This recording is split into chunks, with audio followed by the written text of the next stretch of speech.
And we are counting down the days, 61 days until the beginning of the NFL season. But as mentioned at the beginning of this, just 10 days until teams start to report for training camp.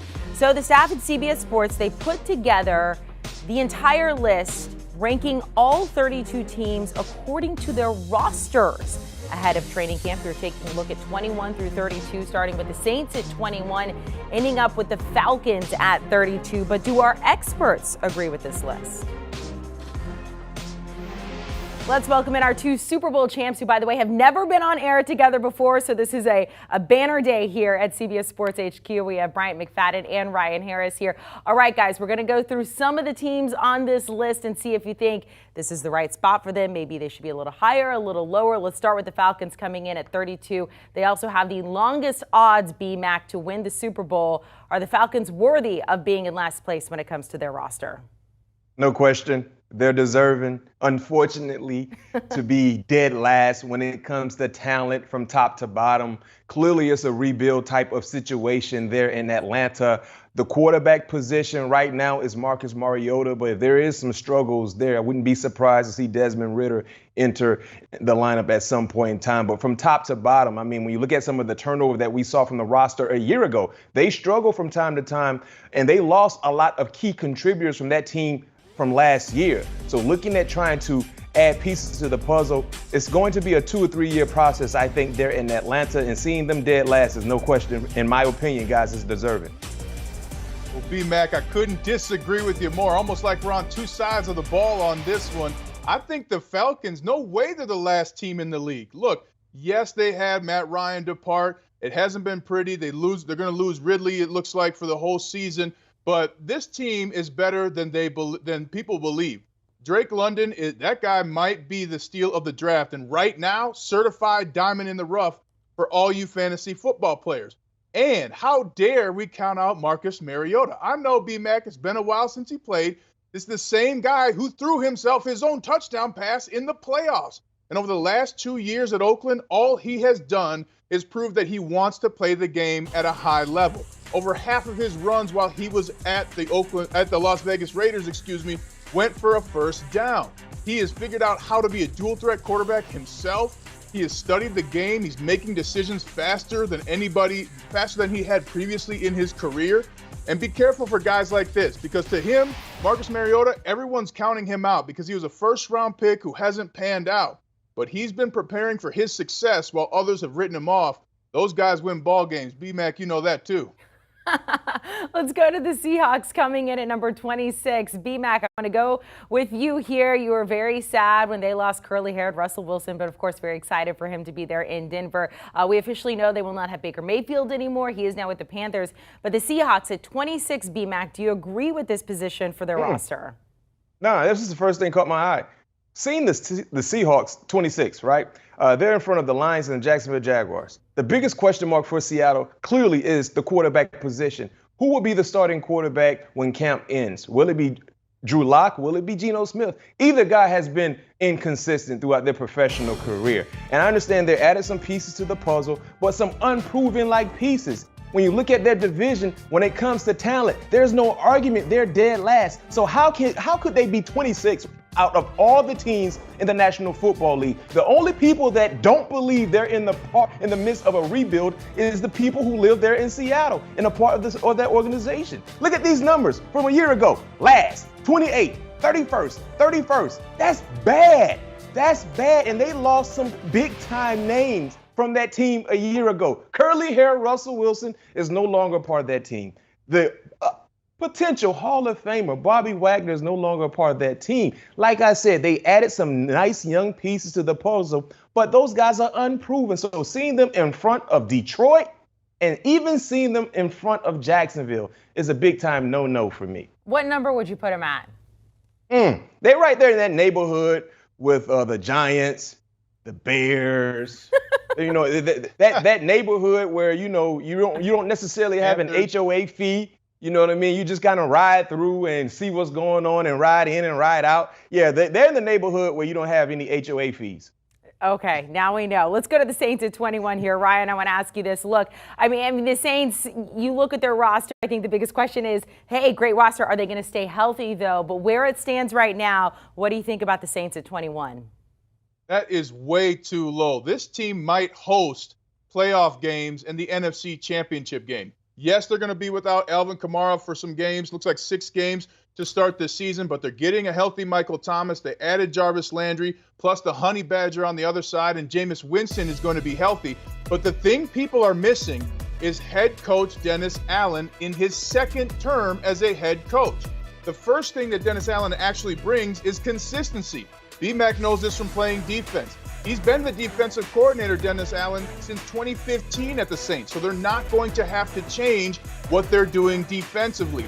And look out for what second-time head coaches accomplish in the NFL. Bill Belichick says hello. Pete Carroll says hello. Oh, and Gary Kubiak says hello after his second stint as a head coach, right? So the second time as a head coach, coaches can really figure out what they did wrong, how to improve, and the great thing that Dennis Allen brings is consistency.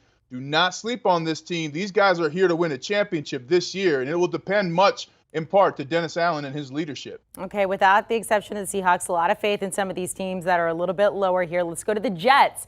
Coming in at 20, B-Wack, we know so much of this rides on Zach Wilson here. They got a lot of good pieces. They had a very good draft here. So the Jets at 20, I don't think you're paying an HOA right now. Maybe they need to be in a gated community. I don't know. What do you think about the Jets at 20?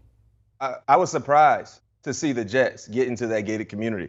I mean, I'm right there with Ryan when you look at the Saints. I think the Saints have high expectations, a very, very talented roster, especially when healthy. And that's a team will get into the playoffs. But to have the Jets in front of the Saints, to have the Jets in front of Tennessee, to have the Jets in front of the New England Patriots is a bit confusing for me. The teams that I just mentioned are all bona fide playoff-like teams. The Jets, they're not there just yet. I understand and I do believe potentially they would be much better than what they were a year ago, starting off with Zach Wilson. But Zach is still unproven. There's so many young, up-and-coming guys on their team that's unproven. The teams like the Jets, the Titans, the Pats, they got guys that have shown they can do it consistently at a high level in the National Football League. Garrett Wilson is a guy who I love coming out of the draft, but we have yet to see him catch a meaningful pass in the National Football League. The same can be said for Sauce, and of course you guys know I love Jermaine Johnson from Florida State, but they're unproven. So for me personally, seeing them in front of playoff caliber teams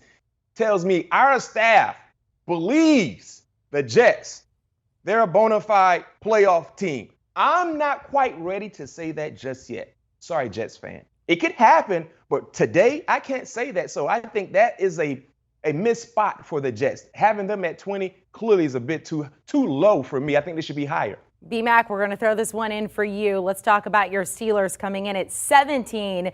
Too low or too high now without Big Ben? You know what, Amanda, I think they're right where they need to be. I can't be biased. I got to be honest. That's what you guys pay me to do, right? And I know you guys know I love the Steelers. They're a playoff caliber team. I think they're right where they need to be. I think things can change drastically when the season starts, but they have improved from the talent level, I think, offensively for sure. Defensively, they kind of kept most of their key contributors in place, and seeing them at 17, I don't have an issue with them. I think they're right where they need to be. All right, thumbs up there from B-Mac, the one area where you agree. You guys hang on just a second.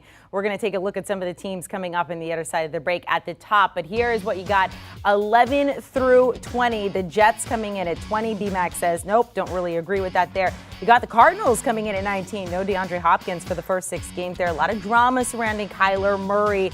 And the 49ers with the 6th best odds to win the Super Bowl coming in at 18 when it comes to their roster.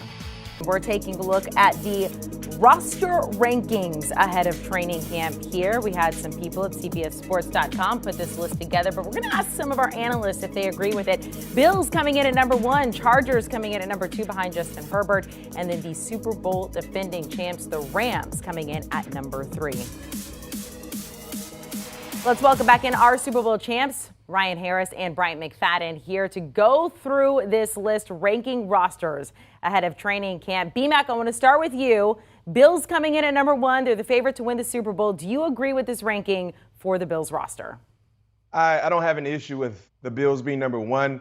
I think Josh Allen will have an MVP-like year. He's a unicorn playing the quarterback position. A outstanding, prolific guy who has drastically improved every year. You look at Stephon Diggs, one of the best pass catchers in the game. I love Knox at the tight end position. Of course, adding another talented guy in O.J. Howard, who just hasn't really found his stride so far, potentially could be a big asset in their offense. And then when you transition to the defensive side, people, when you talk about the Bills' defense, everyone kind of gravitates to what happened the last, 13 seconds of that ball game in the playoffs against Kansas City. But for the entire season, going back a year ago, that was a very, very stout, consistent group. And all they did was improve. Adding Von Miller clearly takes them over the hump. Eventually, you get a healthy Trey White back as well. Kyer Elam, they selected in the first round of this past year's draft, was a huge plus as well. So me personally, this is the one thing. I won't say the one thing. This is very few of the things our staff got right when they put this list together. And by the way, Amanda, the next time our staff want to put together a list, I think they should include me.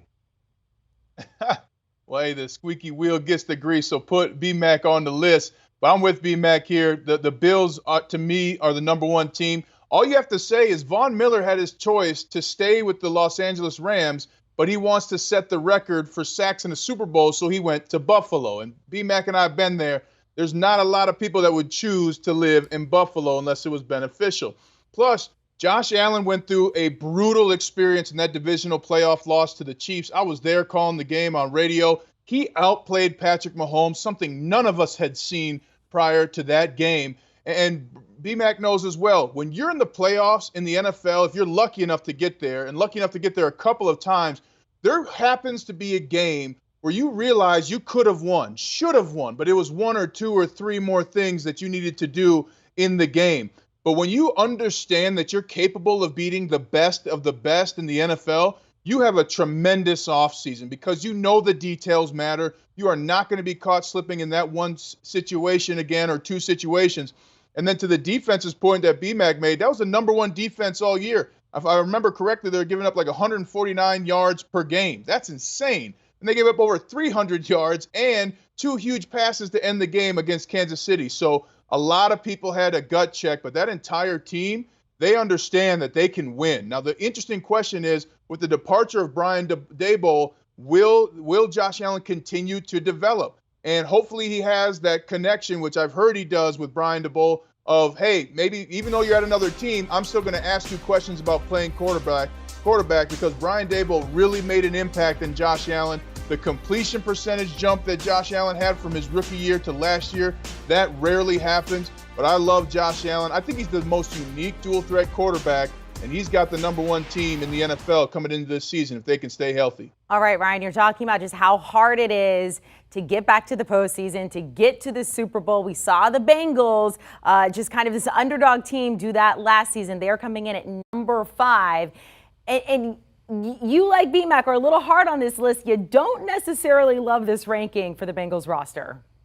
Absolutely not. Listen, I love Joe Burrow. Don't get me wrong. It was a great run, but let's not act like the Bengals are going to be a dynasty. They didn't have to face a healthy Lamar Jackson last year. Yes, everyone got better as the season went on, but that defense also had 6 turnovers marching their way through the AFC to the Super Bowl. And in one of those games, 3 turnovers and interceptions by Ryan Tannehill, and then 2 interceptions by Patrick Mahomes. I'm not sure if Patrick Mahomes has had 2 interceptions in a playoff game his whole career. So unlikely things happen for the Bengals. They are undoubtedly talented, but they might be the 4th best team in their division at the end of this season. Put them at number 5 in the NFL? That's a stretch. I really like their talent. You're going to get a healthy T. Higgins, and they made some good offensive line additions.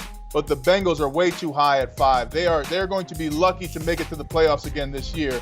Apologies, Bronco fans or Bengals fans. I'll see you in my mentions. But this is a team that outperformed and had a great run in the playoffs. But they need to do their work in the division first to be successful. Bengals fan and Pete Prisco may be in your mentions there, trying to predict a couple of Super Bowls for the Bengals in the next 10 years. All right, you're a little hard on the Bengals there. Let's go to the Ravens at 10 here. And our producer, Jack, forward me some of your notes. I want to read Ravens in 10, get out of here. This team is a top 5 in the NFL. Ryan, you said that if we get a healthy Lamar Jackson, what do you think about the Ravens at 10? Well, the Ravens, everybody's writing them off. I don't know why. Maybe it's because of John Harbaugh. You know, B-Mac doesn't like him very much. I've been there as a Steeler, and you don't like the Ravens, anybody with the Ravens. But when are we going to understand that Lamar Jackson, former MVP, is one of the best quarterbacks in the NFL? And when he's healthy, a lot of things start operating well. Plus, they got a key piece to their defense in Kyle Hamilton, safety out of Notre Dame that they drafted in the first round. That's a huge piece behind what John Harbaugh wants to do with those blitz packages, having a free safety that can cover the field. So he's dusted off those blitz packages that have helped them win a Super Bowl in the past. And I think that this team is a top 5 in the NFL. 10? No way. That's not enough credit to Lamar Jackson and the draft that the Ravens have had. Yeah, Ryan, I'm right there with you. When I saw them at 10, I'm like, oh, wait a minute, what's going on? What am I missing? We're talking about putting together a list when it comes to talent and assuming that every team is healthy, right? So with that being said, yes, if they're healthy, this is a top 5 talent-like team in the National Football League, not to mention some of their key contributors that they will be getting back. We talked about Lamar Jackson, Ryan did, but what about J.K. Dobbins? What about Gus Edwards? What about Marcus Peters? What about Marlon Humphrey? So many big-name players did not play a year ago. It was like their season ended in training camp. Every day or every other day, we were getting news that someone tore their ACL. Note to Ravens, wherever you guys practiced at last training camp, don't practice there again. Go someplace else. Take a high school field or a Pop Warner field. But wherever you guys practiced last year, change the venue ASAP. But I love everything they did.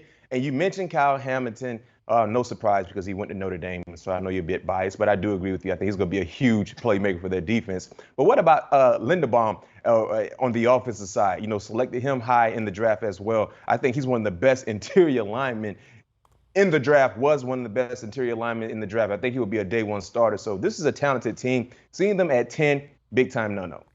Okay, VMAC, you got to tell us what you think about the Steelers coming in at 17, and you agreed with that. So, Ryan, we're going to ask you about the Broncos coming in at number 11. Behind the Ravens, Ravens 10, Broncos 11. You now got Russell Wilson. What do you think about your former team? Well, the Broncos have a great chance to win the AFC West. I got to catch some practice, and I forgot myself what BMAC knows and myself. Great quarterbacks can make throws that aren't there for everyone else. And Russell Wilson's already making that happen in practice, in OTAs. He's having his offensive guys to his facility in San Diego.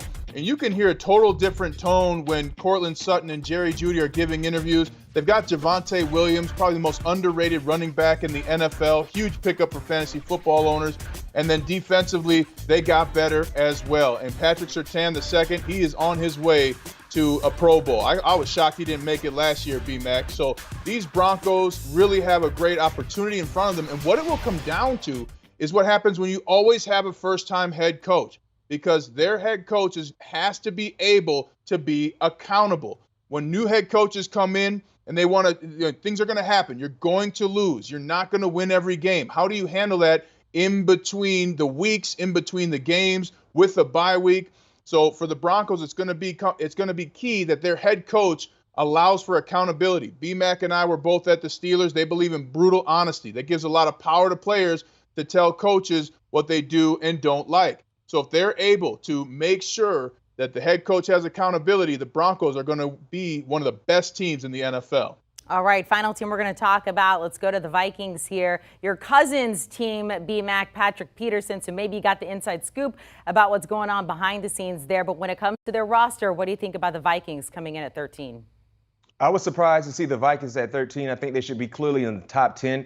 And the reason why I say that is highlight the offense first and foremost. I think they have the best on paper right now, personnel-wise. I think they have the best offense in the NFC North. Yes, over the Green Bay Packers. And the reason why I say that is because of balance. Look at the running back position. Dalvin Cook is one of the best RBs in the National Football League. No argument there. Wide receiver, Justin Jefferson is one of the best wide receivers in the National Football League. No argument there. Adam Thielen could be considered one of your top number 2-like guys in the National Football League. Clearly a top 5 or top 6 when you look at the second wide receiver on their team. And then when you transition to the defensive side, I mean, Dalvin Tomlinson might not blow you away with his numbers, but he's one of the best run stuffers in the game. Adding a healthy Danielle Hunter back to the fold. Zadarius Smith, look at the hitman, Harrison Smith in the back end as well. They got so many talented guys. Future Hall of Famer Patrick Peterson still playing good football, especially when he's healthy. For them to be 13,